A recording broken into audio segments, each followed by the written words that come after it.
That's a particularly area that I have studied at significant length. And because I do believe he gave us a very clear model. And it is a model that lasts about 3 years and 3 months. Many people argue about when it starts and it stops, and that's not a deal breaker to me. It's just that period of time, and I've studied it extensively over the last 13 years.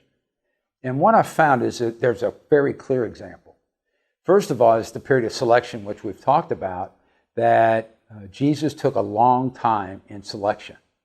And then in John 9 and 30, he says, "Come and you will see." So then he invites them in one more level, and that's in the city of Capernaum. And then they go to fishing, which is what the disciples did most of the times when they had some issue that they wanted to deal with, or they had some problems. They went back to fishing, which is what they knew. So Jesus shows up at the Sea of Galilee, and then he invites them to be fishers of men. What he does after that is another lesson. The things intensify. In less than 3 months or so, he sends them out in pairs. So very early on, he sent them out with very specific assignment. But when you look at the scriptures, it's quite amazing that in the next 14 months, there are all 39 parables. There are 36 of the 37 miracles.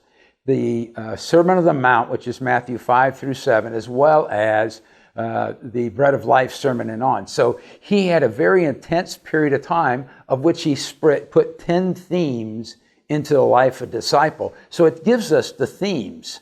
And then he stayed with them, gave them an assignment, and then he gave us the Great Commission, which is last command before he left, where he said to us, "I have the authority I am transferring to you, and I will be with you always." So we always have him with us with the model. And more than that, we have him living inside us with the Holy Spirit. So it's very clear how he wants us to conduct ourselves as discipleship leaders.